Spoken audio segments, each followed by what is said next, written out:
Mi esposa me engañó con su jefe y toda mi familia le creyó sus mentiras sin escucharme.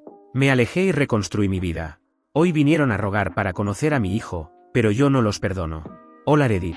Prepárense, porque esto no es una historia corta. He estado guardando todo esto durante años, intentando entender cómo mi vida pudo desmoronarse tan rápido, y cómo las personas que se suponía que debían estar de mi lado fueron las primeras en darme la espalda. Esta historia tiene de todo, una traición que no vi venir, una familia entera que me dio la espalda sin escucharme, y años reconstruyendo mi vida desde cero, hasta que un día, todo volvió a alcanzarme. Entonces déjenme empezar por el principio. Soy David, tengo 34 años. Todo este desastre comenzó hace 5 años, cuando mi matrimonio explotó de la forma más espectacular posible. Mi exesposa, Natalia, y yo nos casamos jóvenes. Yo tenía 25 y ella 24. Nos conocimos en la universidad, salimos durante 3 años y nos casamos justo después de graduarnos, como dos idiotas que creían que el amor era suficiente. Nos conocimos en segundo año en la Universidad de Nebraska. Ella estudiaba negocios y yo ingeniería. Fue uno de esos encuentros casuales en la cafetería del campus, no encontraba mesa libre y me preguntó si podía sentarse conmigo.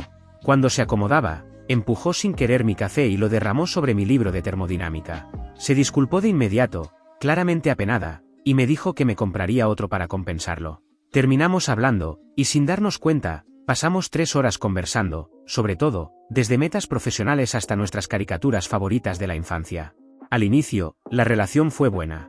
Realmente buena. Ella era ambiciosa, motivada, tenía una energía que te hacía querer estar cerca.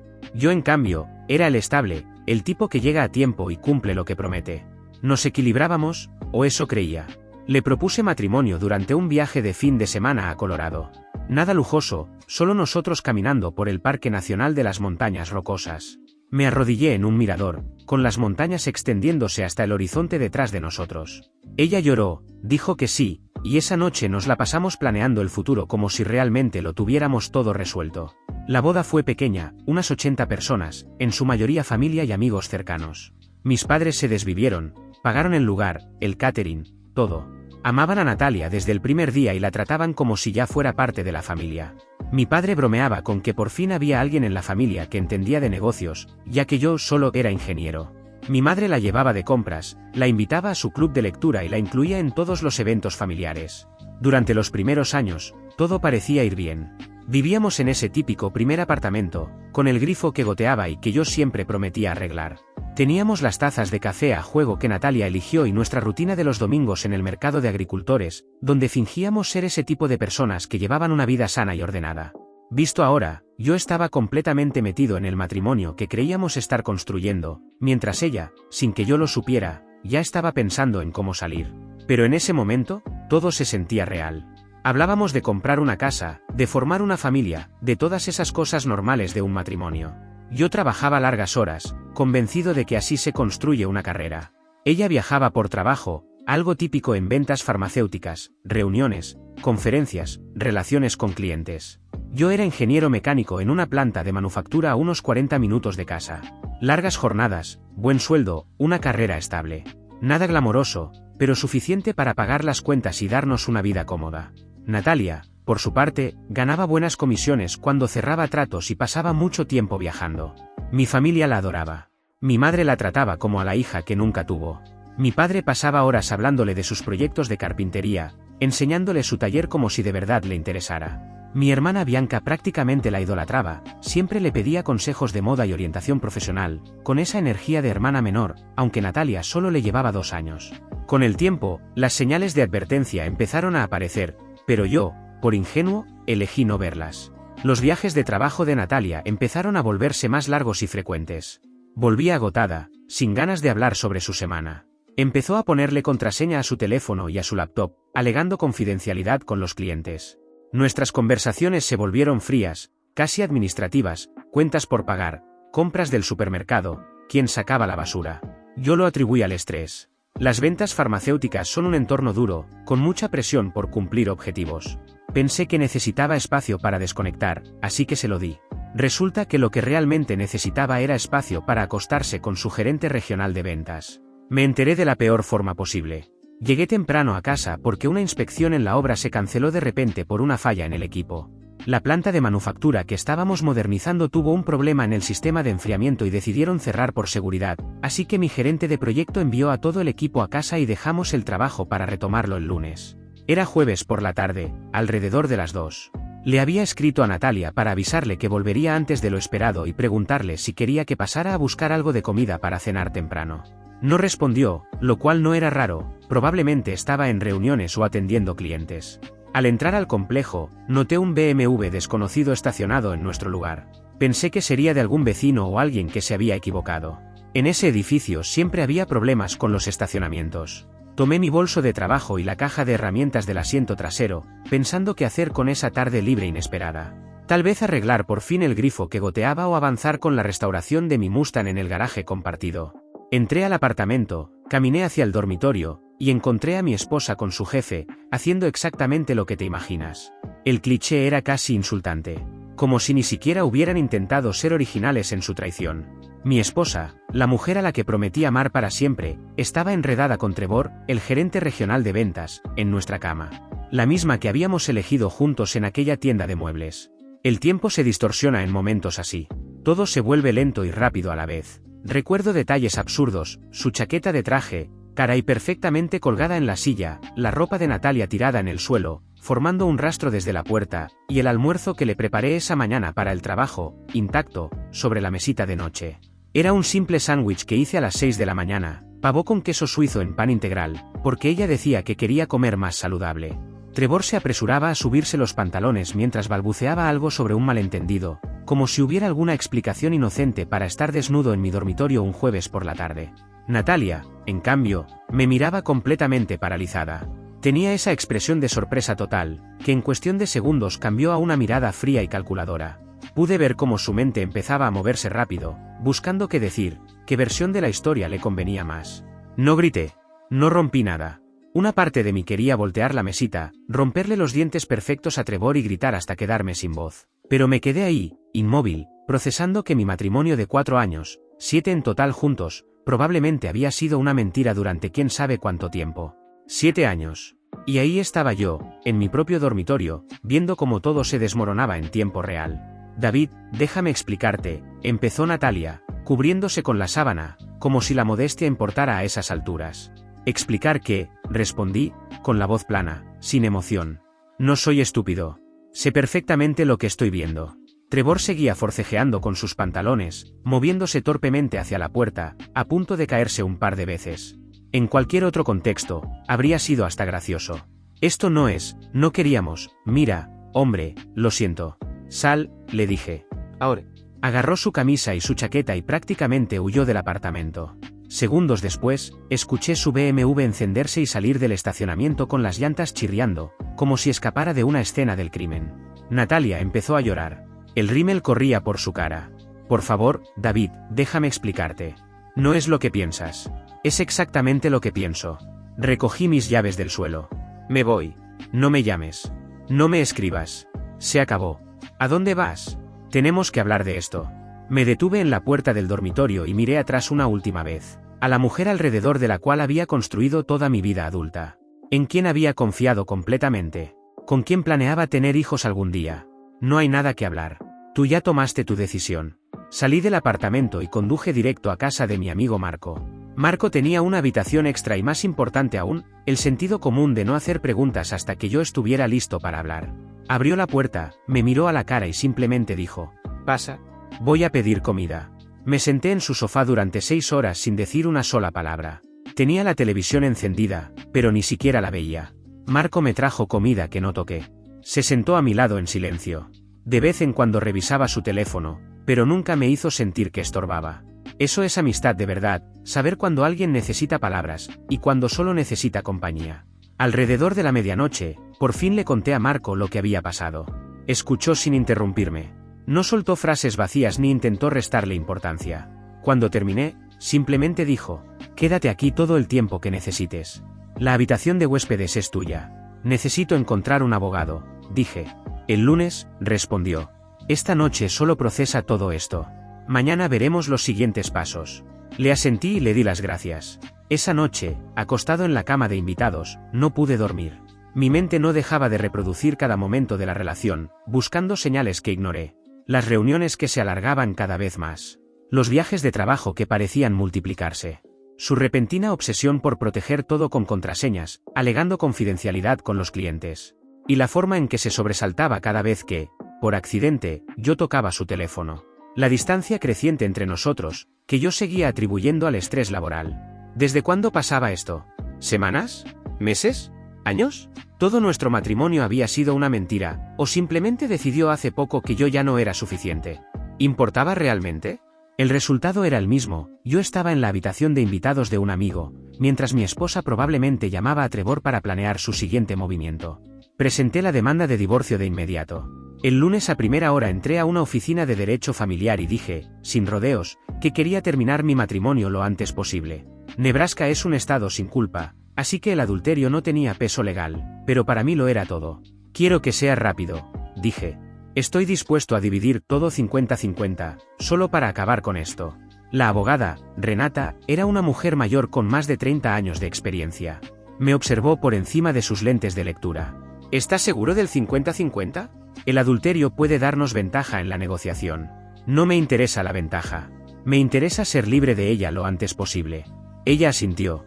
De acuerdo. Pero documente todo de todas formas. La gente se vuelve vengativa durante los divorcios, especialmente cuando los atrapan haciendo algo mal. Podría ir contra usted solo para sentirse mejor con sus decisiones. Renata tenía más razón de la que imaginaba, y no tardé en darme cuenta de ello. Fue entonces cuando la campaña de destrucción de Natalia empezó.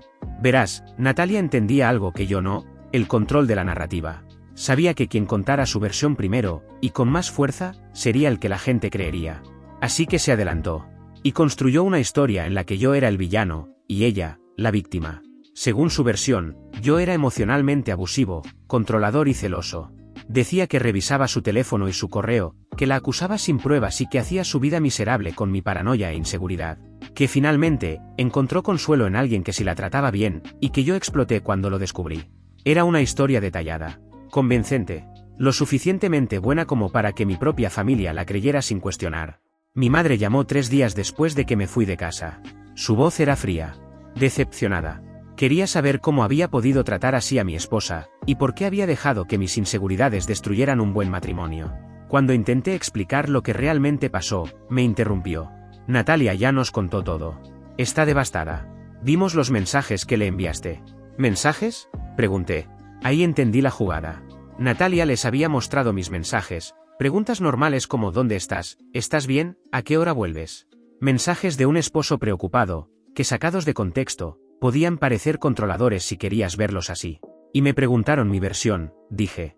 No hace falta. Natalia ha sido parte de esta familia durante 7 años. Conocemos su carácter. Al parecer, el mío no. Mi padre fue el siguiente. Apareció en casa de Marco sin avisar. Me dijo que debía disculparme con Natalia y trabajar en mí mismo antes de que fuera demasiado tarde para salvar el matrimonio. Cuando le expliqué que ella se acostaba con su jefe, respondió. Bueno, algo habrás hecho para empujarla a eso. ¿Empujarla a eso? Como si la infidelidad fuera una reacción inevitable a tener un esposo que trabaja muchas horas. Pero la peor fue Bianca, mi hermana menor.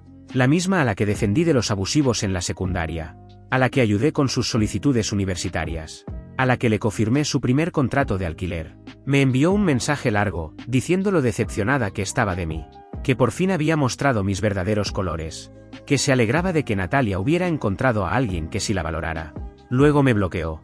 Intenté contactar al resto de la familia, tíos, tías, primos con los que crecí. Pero Natalia ya había llegado primero. La historia era la misma en todas partes. Esposo controlador destruye su matrimonio por celos paranoicos. Esposa encuentra felicidad en otro lado. Esposo no sabe manejarlo. Mi tío Ramón incluso sugirió que necesitaba ayuda profesional para tratar mis problemas de control. Tuve que escuchar eso de alguien a quien ayudé a mudarse 3 veces y a quien le presté dinero cuando su restaurante se fue a pique. En apenas 2 semanas, toda mi familia me había dado la espalda. Nadie devolvía mis llamadas, nadie respondía mis correos. Mi madre me bloqueó en redes sociales. Mi padre devolvió, sin abrir, el regalo de cumpleaños que le envié. Bianca, mi hermana, incluso cambió su contacto de emergencia en el trabajo. Dejé de ser yo, para poner a Natalia. Ellos la eligieron. Sin dudas. Sin titubeos, eligieron a mi exesposa por encima de su propio hijo y hermano. El proceso de divorcio fue brutal. Natalia lo quería todo, la casa, la mayor parte de los ahorros, incluso mi camioneta, la misma que tenía desde antes del matrimonio. Su abogado me retrató como alguien controlador con el dinero, emocionalmente inestable y potencialmente peligroso. Mi abogada, Renata, reconoció de inmediato la estrategia. Está intentando provocarte, me explicó. Cada exigencia absurda está diseñada para que pierdas el control, reacciones de forma impulsiva y así pueda presentarte como alguien inestable. No le des ese gusto. Y no lo hice. Me mantuve firme en cada declaración, en cada mediación, frente a cada acusación ridícula. Cuando el abogado de Natalia insinuó que yo escondía activos, presenté 5 años de estados de cuenta bancarios. Cuando sugirieron que la había amenazado, entregué registros de correos que demostraban que, desde que me fui de casa, solo me comuniqué a través de abogados. El juez no se dejó impresionar por el espectáculo de Natalia. Al final, se dictaminó una división 50-50 de los bienes matrimoniales. Eso significó que conservé mi camioneta y una parte de los ahorros. Tuvimos que vender la casa, porque ninguno de los dos podía mantenerla por su cuenta, pero al menos salí con lo suficiente para empezar de nuevo. La mejor parte llegó después. Apenas 3 meses después de que el divorcio se hiciera oficial, Natalia fue despedida. Resultó que Trevor estaba casado y cuando su esposa descubrió la aventura, hizo algunas llamadas a recursos humanos. La empresa tenía políticas bastante estrictas contra relaciones entre gerentes y subordinados directos, así que no hubo mucho que discutir. Ambos terminaron fuera. Según supe por rumores, Natalia y Trevor intentaron continuar la relación después de todo eso, como si pudieran rescatar algo de lo que habían empezado. Pero se vino abajo en menos de 6 meses. No es fácil construir algo sólido sobre infidelidades y matrimonios destruidos. Aún así, fue un consuelo frío. Porque mientras todo eso pasaba, yo seguía solo en un pequeño estudio, alejado de mi familia, comiendo cenas congeladas e intentando entender qué demonios había pasado con mi vida. Marco fue el único que se quedó. La mayoría de nuestros amigos en común tomaron partido por Natalia o simplemente desaparecieron, porque el divorcio hacía todo incómodo. Pero Marco aparecía cada semana con comida para llevar. Nunca me presionaba para hablar. Simplemente se sentaba conmigo en los momentos más difíciles. Tu familia va a volver, me decía. Cuando se den cuenta de que Natalia mintió, se van a disculpar. Quería creerle. Pasé meses esperando esa llamada, ese mensaje, ese golpe en la puerta acompañado de una disculpa sincera. Nunca llegó. Con el tiempo, acepté que mi familia no iba a volver. Ellos ya habían tomado su decisión, y yo tenía que tomar la mía. Seguir adelante, o dejar que su traición me destruyera. Elegí seguir adelante. Me volqué en el trabajo. Tomé proyectos extra, me ofrecí para las asignaciones más complicadas, esas que nadie quería. Empecé a destacar por los resultados. Me ascendieron a ingeniero senior, y luego a líder de proyecto. El dinero mejoró, sí, pero más importante aún, el trabajo me dio algo en que concentrarme, algo que no fueran los restos de mi vida personal. También empecé a ir al gimnasio en serio. Necesitaba canalizar toda la rabia y el dolor que llevaba dentro. Descubrí que, curiosamente, me gustaba levantar cosas pesadas, y volver a bajarlas. En un año perdí 15 kilos y gané músculo. Se sentía bien ser fuerte. Como si, de alguna manera, pudiera cargar físicamente todo lo que había pasado. Dejé el estudio y me mudé a un condominio decente de 2 habitaciones. Nada lujoso, pero era mío. Lo amueblé con cosas que realmente me gustaban, en lugar de ese beige neutral que Natalia siempre insistía en usar. También adopté un perro, un pastor alemán llamado Max. A él no le importaba mi pasado. Solo quería que alguien le lanzara pelotas de tenis. Mi vida no era perfecta, pero era estable, predecible y por fin, mía. Y fue entonces cuando conocí a Andrea. Nos encontramos en una reunión de inicio de proyecto. Ella era la nueva especialista en adquisiciones y yo el líder del equipo de ingeniería. En esa primera reunión, dejó en evidencia a un proveedor que intentaba inflar sus costos en un 30%, respaldando todo con precios de otros proveedores que ya había investigado por su cuenta. Verla desarmar la propuesta de un contratista tramposo, usando solo hojas de cálculo y lógica, fue probablemente lo más atractivo que había visto en años. Al terminar la reunión, se me acercó en la estación de café. Entonces, ¿todos tus proveedores son incompetentes o solo los que creen que las mujeres no pueden leer estados financieros? Mayormente incompetentes, respondí. Aunque a veces es ambas cosas. Empezamos a hablar de trabajo, cadena de suministro, logística, gestión de proveedores, y del desastre que era el sistema de adquisiciones de la empresa. Ella tenía ideas para agilizar procesos que realmente tenían sentido. Yo, por mi parte, aportaba la perspectiva de lo que ingeniería necesitaba de verdad frente a lo que terminábamos recibiendo. Terminamos pasando 2 horas en una sala de conferencias, dibujando mejoras de flujo en la pizarra. Eso fue hace 3 años. Andrea no era como Natalia. No jugaba juegos. No necesitaba validación constante. No esperaba que le leyera la mente. Decía lo que quería, y quería lo que decía. Cuando algo le molestaba, lo decía directamente, en lugar de quedarse días suspirando de forma pasivo-agresiva hasta que yo lo adivinara. Nos tomamos las cosas con calma. Yo todavía estaba nervioso con las relaciones, y ella también venía de una mala ruptura. La primera cita fue un café. La segunda, una exposición de autos de proyecto, porque quería ver la restauración de mi Mustang. La tercera fue en su casa, ella cocinando, yo ayudando a picar verduras, mientras le contaba el desastre que había sido mi primer matrimonio. Escuchó sin juzgar. Hizo preguntas para entender mejor. Y luego dijo: tu ex suena como un problema, y tu familia suena peor. Tú merecías algo mejor. Así, sin más. Sin defenderlos. Sin insinuar que yo había hecho algo para merecer su abandono. Solo reconociendo que me habían hecho daño. Nos mudamos juntos después de 1 año.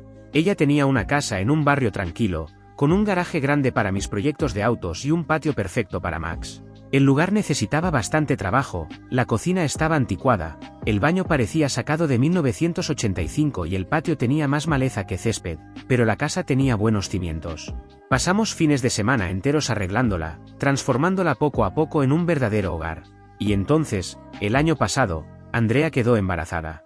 Siempre habíamos hablado de hijos en teoría. Yo siempre quise ser padre, y a ella le gustaba la idea de formar una familia. Pero cuando me enseñó la prueba positiva, dejó de ser una conversación hipotética. Esto era real. Íbamos a tener un bebé. El embarazo fue tranquilo. Sin complicaciones, con náuseas mínimas. Solo Andrea creciendo poco a poco, quejándose de que sus pantalones de trabajo ya no le quedaban. Tomamos clases de parto, leímos libros, y discutimos nombres hasta decidirnos, Mateo si era niño, Hannah si era niña. Mateo nació un martes por la mañana, a las 6:43. Pesó 7 libras y 2 onzas, y sus pulmones funcionaban perfectamente, como dejó claro desde el primer segundo con su llanto. Andrea afrontó el parto como todo en su vida, de forma metódica, competente y con alguna que otra protesta dirigida hacia mí. Sostener a mi hijo por primera vez rompió algo dentro de mí. Todas las murallas que había construido para protegerme del dolor se vinieron abajo de golpe. Ahí estaba, esta pequeña persona que dependía completamente de mí, que tenía la mitad de mi ADN, y mi nariz, que, ojalá, heredara el sentido común de su madre y mi habilidad para arreglar cosas. Marco, mi amigo, vino a visitarnos al hospital. Trajo flores para Andrea y un león de peluche para Mateo. Vas a ser un gran padre, me dijo. Ese niño tiene suerte de tenerte. Por primera vez en 3 años, pensé en mi familia. Mis padres nunca conocerían a su nieto. Bianca nunca sería tía Bianca.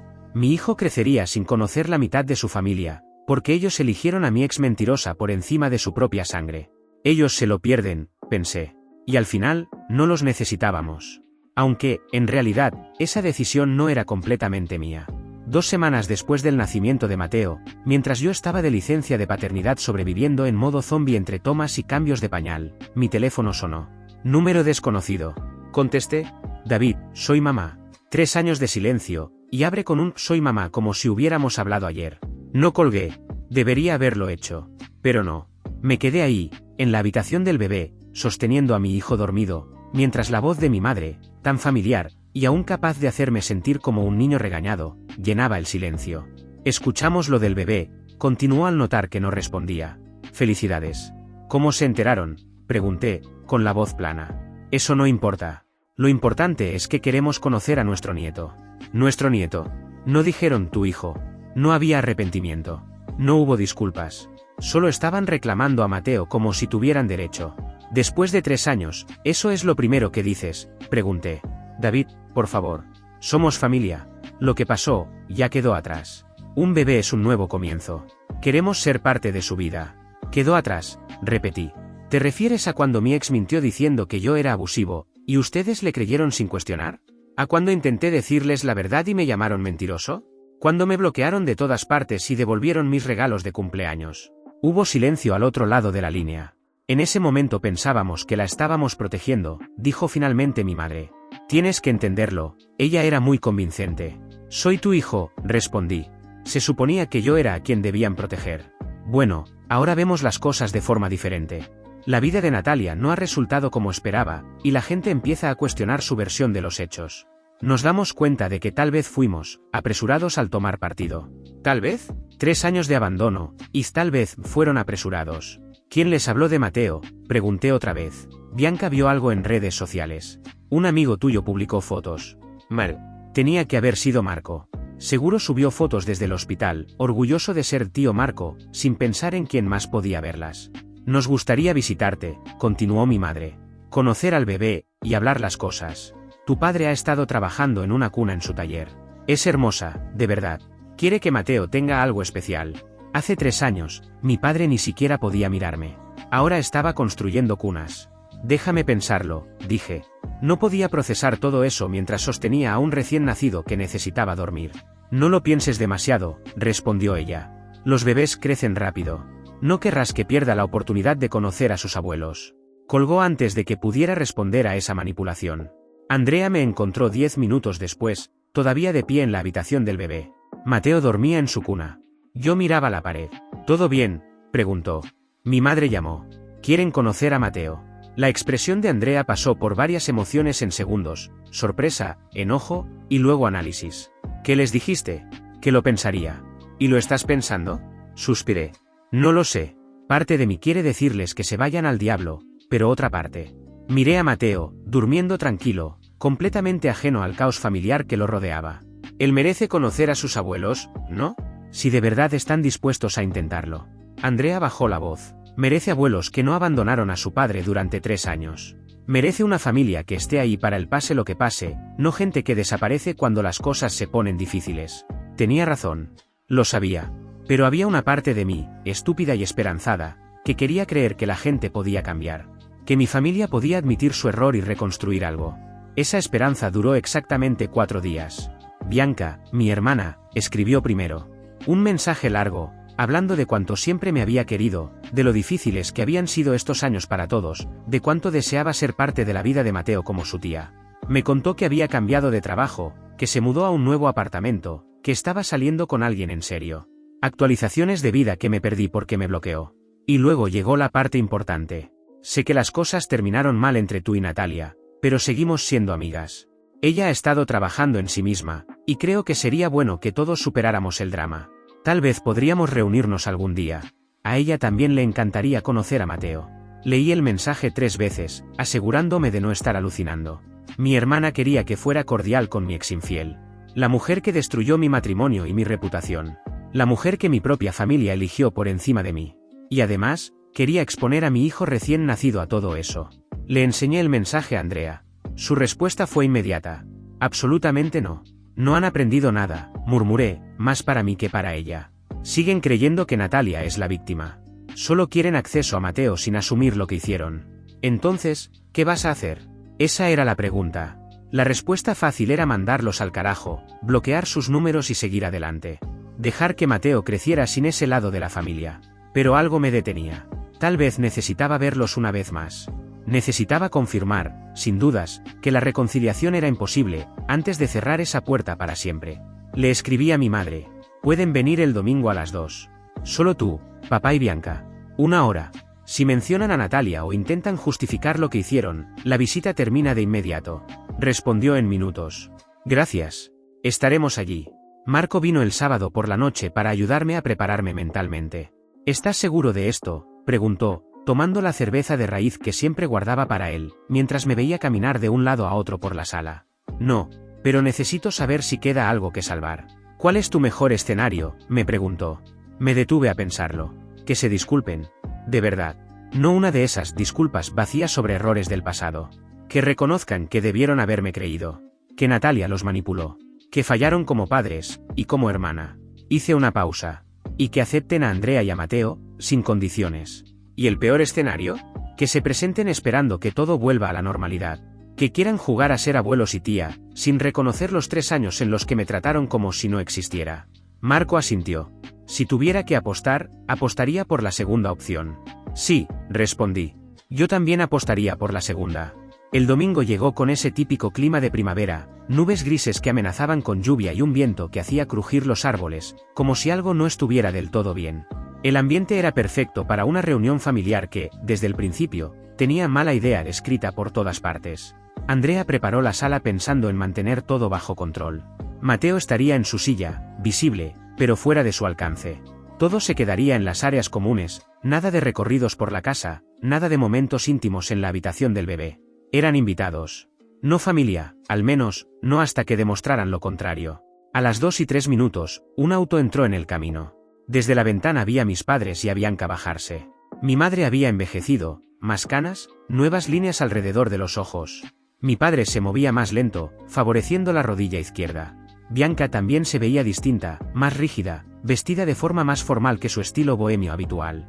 Se quedaron unos segundos afuera, hablando entre ellos. Luego, mi padre sacó algo del asiento trasero. Un caballo mecedor de madera, bellamente trabajado. Sin duda, uno de sus proyectos de taller. Sonó el timbre. Abrí la puerta y encontré a mi familia en el porche, sosteniendo regalos, con sonrisas tensas, como extraños que alguna vez conocí. «Hola», dijo mi madre. «Gracias por dejarnos venir». Me hice a un lado para dejarlos pasar. Entraron a la sala, donde Andrea ya estaba de pie, cerca de Mateo, en una posición que dejaba claro que no era una reunión casual. Vi cómo los ojos de mi madre se dirigían de inmediato al bebé. Vi el impulso, el deseo de acercarse y tomarlo. «Andrea, ellos son, mi madre Claudia, mi padre Víctor, y mi hermana Bianca», dije. Andrea asintió con cortesía, pero no ofreció la mano. Entendía perfectamente que esto no era un encuentro amigable. «Y este es Mateo», añadí, señalando la silla donde mi hijo estaba despierto, mirando el techo con esa concentración intensa que no significaba absolutamente nada. Mi madre dio un paso adelante. Yo me moví antes, colocándome entre ella y el bebé. «Sentémonos primero», dije. «Hablemos». Nos acomodamos con incomodidad, mis padres en el sofá, Bianca en un sillón. Andrea y yo nos quedamos de pie, como si fuéramos guardias entre ellos y Mateo. Nada que ver con la reunión cálida que probablemente habían imaginado. Mi padre colocó el caballo mecedor con cuidado. Lo hice para él. Roble cortado en cuarto, detalles tallados a mano, debería durar generaciones. «Es hermoso», dijo Andrea, porque tenía modales incluso con personas que no se los habían ganado. El silencio cayó pesado en la habitación. Todos esperando que alguien más comenzara. Finalmente, mi madre se aclaró la garganta. «Te hemos extrañado. Estos últimos 3 años han sido difíciles». «Para todos», añadió mi padre rápidamente. «Sí, para todos», repitió ella. «Pero estamos aquí ahora. Eso es lo que importa. Queremos seguir adelante». «¿Seguir adelante?», repetí. «¿Simplemente saltarnos todo lo que pasó?». Bianca intervino de inmediato, como siempre intentando mediar. «Nadie quiere quedarse atrapado en el pasado. Todos cometimos errores. Lo importante es que somos familia, y las familias superan sus problemas». La miré directamente. «¿Qué errores cometí yo?». La pregunta pareció descolocarlos. «Bueno, quiero decir, la comunicación podría haber sido mejor», respondió Bianca con cautela. «Por ambas partes. Intenté comunicarme», dije. «Intenté decirles lo que realmente pasó. Me bloquearon». «Estabas pasando por un momento difícil», dijo mi madre con esa voz calmante que usaba cuando yo era niño. Las emociones estaban muy intensas. Todos dijimos cosas que no queríamos. «Yo no», respondí. «Yo dije la verdad, y ustedes me llamaron mentiroso». Mi padre se movió incómodo en su asiento. «Mira, hijo, Natalia fue muy convincente. Tenía pruebas, mensajes, correos, incluso gente que decía que te comportabas de forma extraña. Teníamos que considerar su versión». «¿Y la mía? ¿La consideraron?». «Estabas enojado. Irracional. Pensamos que necesitabas tiempo para calmarte». Sentí la tensión subir en el pecho. La encontré acostándose con otro hombre en nuestra cama. «Eso no es enojo irracional. Es una reacción normal ante una traición». Ella explicó esa situación, dijo mi madre en voz baja. Algo frío se instaló en mi estómago. ¿La explicó? ¿Qué explicación podría justificar eso? Mi madre dudó un segundo. Dijo que habías estado emocionalmente distante durante meses. Que encontró en otra persona la atención que necesitaba. No estuvo bien, pero que tú la empujaste a eso. Ahí estaba. Después de 3 años, después de que supuestamente se dieran cuenta de que se equivocaron, todavía me culpaban a mí. Andrea dio un paso al frente. «Creo que deberían irse». «Espera, acabamos de llegar», protestó Bianca. «Ni siquiera hemos cargado al bebé». «No lo harán», dije. Los miré con calma. «Porque no han venido a disculparse. Han venido a que finja que nada pasó, para poder jugar a ser abuelos sin reconocer lo mal que lo arruinaron». «Pero estamos aquí». «No», dijo mi padre, abriendo las manos. «Estamos haciendo un esfuerzo. Eso debería contar para algo». «Hacer un esfuerzo habría sido creerle a su hijo hace 3 años», respondí. «Hacer un esfuerzo habría sido pedirme mi versión antes de cortarme. Esto no es un esfuerzo. Esto es ver que ahora tengo algo que quieren, y esperar que simplemente se los dé. Los ojos de mi madre se llenaron de lágrimas. ¿Cómo puedes ser tan cruel? Estamos intentando sanar esta familia. Ustedes la rompieron, dije, y no les corresponde decidir cuándo ni cómo se sana. David, por favor, intervino Bianca, poniéndose de pie. Piensa en Mateo. ¿No quieres que tenga abuelos, tíos, una familia completa? Quiero que tenga gente que esté para el pase lo que pase, respondí. Gente que no lo abandone en cuanto alguien cuente una mentira convincente. Gente que le crea, incluso cuando la verdad sea incómoda. Nosotros somos esa gente, insistió mi madre. No, dije. Ya demostraron que no lo son. El rostro de mi padre se enrojeció. Ahora estás siendo irracional. Cometimos un error. Bien, respondí, pero me están pidiendo que me arrastre para perdonarlos como si no hubieran hecho nada grave. Son mis padres, sí, pero el respeto se gana. Hice una pausa. Pasaron 3 años tratándome como si no existiera porque mi ex mintió. Nunca se disculparon. Y aún ahora la defienden, mientras me culpan a mí. Así que no lo respeto. Y no van a conocer a mi hijo. No puedes hacer esto, dijo Bianca, alzando la voz. No puedes alejarlo de su familia por rencor. La miré fijamente. Soy su padre. Y soy yo quien decide quién forma parte de su vida. Afuera, la lluvia finalmente empezó a caer. Primero suave, luego con fuerza. De esas que empapan en minutos. Mi madre ya lloraba sin contenerse. Por favor, lo sentimos. Estamos muy arrepentidos. Solo danos una oportunidad. Negué con la cabeza.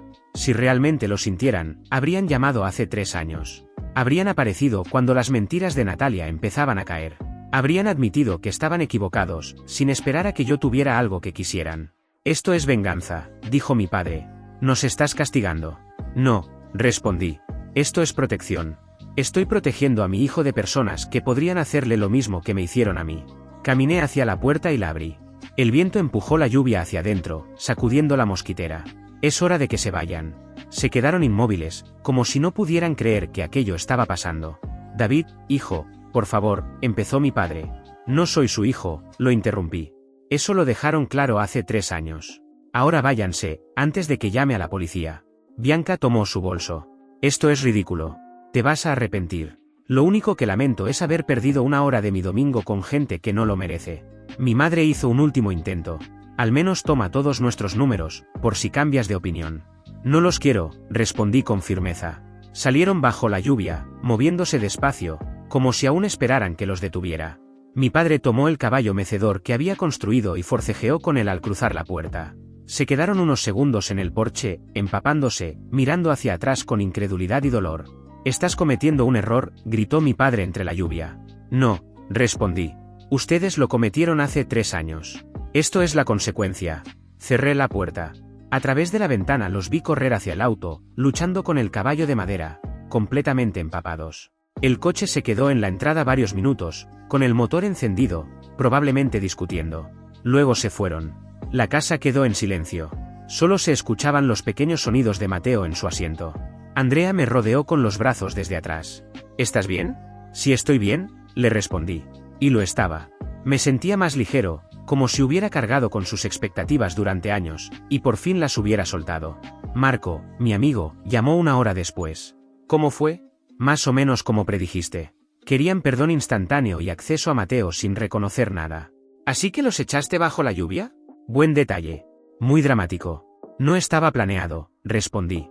El clima simplemente ayudó. ¿Crees que volverán a intentarlo? Miré a Mateo, ahora dormido después de su biberón, completamente ajeno a que acababa de cortar la mitad de su árbol familiar. Probablemente. Pero ya no importa. Estoy listo. Listo para dejar de intentar arreglar relaciones que otros rompieron. Listo para dejar de esperar que se conviertan en la familia que necesitaba. Listo para no dejar su caos cerca de mi hijo. Mateo se movió en sueños, un pequeño puño escapando de su manta. Lo acomodé de nuevo, maravillándome de cómo algo tan pequeño podía hacer que todo lo demás pareciera insignificante. Crecería con una sola familia, pero sería la correcta. Con los padres de Andrea, que me recibieron sin dudar y ya trataban a Mateo como si fuera lo más importante del mundo. Con el tío Marco y Lisa, su novia, formando parte de esa familia que elegimos. La familia que construimos, en lugar de la que perdí. Y eso era suficiente. Más que suficiente. Mi teléfono vibró. Un mensaje de un número desconocido. Por favor, reconsidera. Te queremos. Mamá. Lo borré sin responder. Luego bloqueé el número. Porque hay puentes que no necesitan reconstruirse. Hay relaciones que no valen la pena salvar. Y hay personas que muestran su verdadera cara cuando aparecen los problemas. Y es precisamente en esos momentos cuando entiendes quiénes valen la pena, y quiénes sí están, de verdad, a tu lado. Gracias por ver. Si aún no te has suscrito, por favor hazlo y activa la campana de notificaciones para mantenerte al día con más historias impactantes de la vida real que suceden a tu alrededor.